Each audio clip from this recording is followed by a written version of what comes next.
Well, we may have just secured an acting job for our next guest up in Scotland, but she's an avid conservationist, environmentalist, vegetarian exerciser, linguist, singer. The list goes on. A star in the Hollywood Walk of Fame, and it is Stefanie Powers. Good morning. Good morning to you. How are you? On this glorious day, how could I other than be wonderful? That is great. Now, Stefanie, we just played a little playlet here. Have you ever worked in Scotland? Have you ever done any stage work up here? I certainly have. I did the West End production of The King and I at your fabulous theatre in Edinburgh. Right.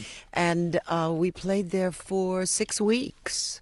So indeed I have. And almost a resident. Almost. Yeah. And I can even tell what a Glaswegian accent is. Oh, my God. How did that happen? That's quite and a I have skill. lots and lots of lovely friends and fans up in Scotland. Sarah and Tracy, who might be listening. Oh, they are? And, they've traveled. They just recently traveled down to Oxford to see when I was speaking at the Oxford Literary Festival. Right. And they always bring me a wee dram. A wee dram. Do you have a favourite? I like, let's see. Oh, my God, Macallum's. A Macaulay, right. A nice aged Macallum. See, that you're a woman of distinction.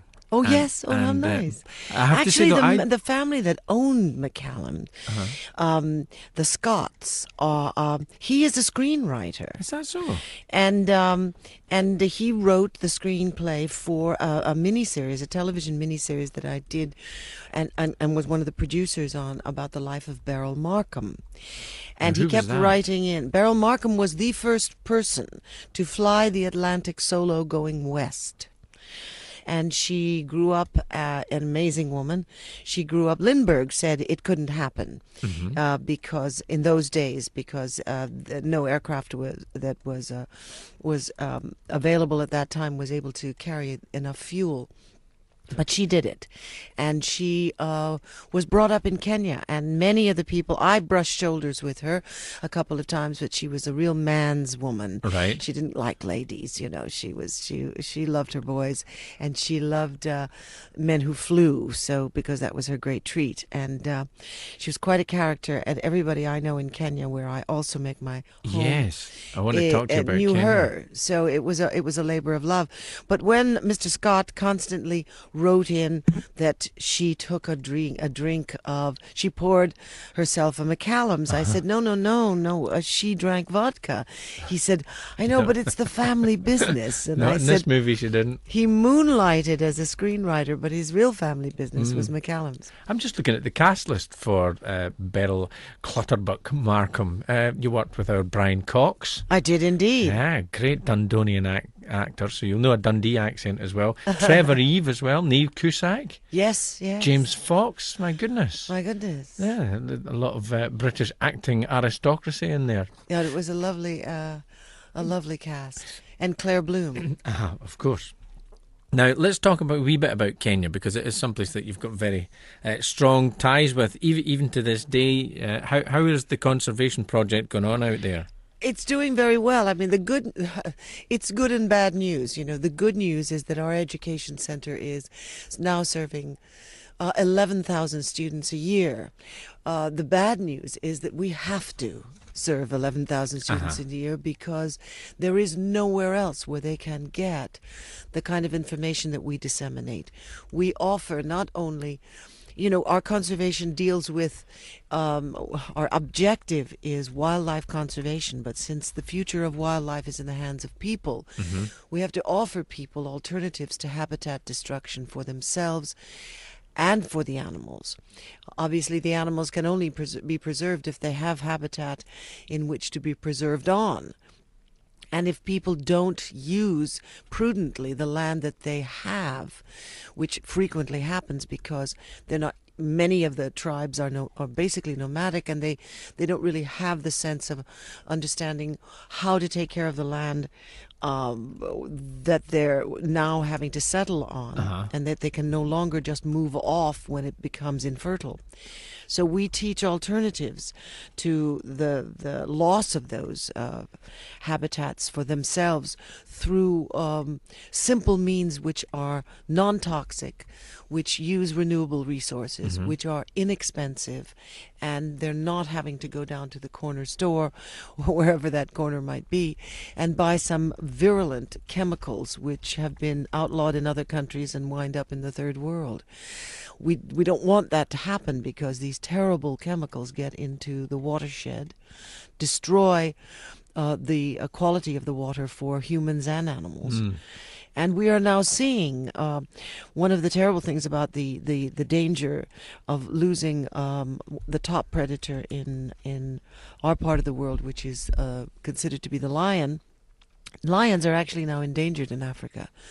They're endangered because they're eating prey that has been feeding on contaminated food, contaminated grasses, which are contaminated by virtue of the overuse of pesticides and the overuse of chemical fertilizers with high quantities of phosphorus and nitrogen. But that suggests to me, Stephanie, that's coming from the West. You know, introducing it to agriculture in Kenya, which well, we've long, there's been a lot of exposés on the fact that we've long sent as aid packages things that we no longer want to use, and we've done it from America as well. I mean, we used to export all our DDT to Mexico, and now we're re-importing Mexican food, so we're getting it all back. Coming back, yeah. What goes around comes around, eh? Certainly. Can I ask, and this is a bit of a jump, because we also talked, knowing that you were coming on this morning, talked about bullfighting, which was something that, pops up on your CV whenever one would look at the web, something you did a long, long time ago. Have you ever fought any animals out in Africa? I've been chased a lot. And I was saying that, I think it would be, it's wrong to actually go and fight a bull in its own territory. I mean, if you see a bull in a field, they don't take... We'll get off the bullfighting subject, but let me simply say, I was very young at the time. The people that were very close friends of my parents had a bull ranch in Mexico. I spent a lot of summers there and learning how to ride with the vaqueros, and we rode all over the bull ranch, and it was the old tradition of the way in which the animals were raised and how they were cared for. And these animals are fighting bulls that were raised magnificently, and their bloodlines were going back to 200 years or more into the Santa Marta bloodlines, and they had a library full of bound books of all these extraordinary animals that they had produced. I fought these bulls without a sword.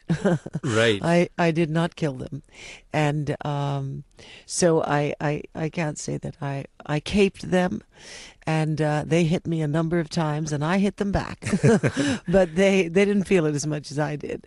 But it was an extraordinary a privilege to actually be able to be accepted into this old tradition that goes back to almost the beginning of time. I mean, the Minoans fought bulls. If you look at the hieroglyphics on Egyptian tombs, they fought bulls. It's an extraordinary, historic... I don't agree with the cruelty of it, but then have you been to a slaughterhouse? Have you seen the way your Sunday roast is treated? Have you seen the way animals are carted off to become lamb chops and all of these things that people don't register come from an animal with a lovely face? I'm a vegetarian, so I think I've probably personally saved more animals than I've ever destroyed. Thank you for explaining that, Stephanie. We're going to be heading up to the news in just a couple of minutes, and sadly that will be the end of our time with you. But looking back and writing this One from the Heart, your memoir, are you a nostalgic person? Did this bring any memories back? No, I have a certain degree of nostalgia. I certainly have a nostalgia for certain music, and I love the American songbook. But I don't dwell on nostalgia.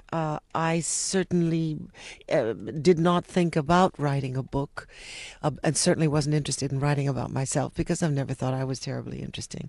I've always thought that the people I lived around were much more interesting than I was. But it was two life-changing events that caused the motivation to write this book, and I'll tell you about that when we come back from your commercial.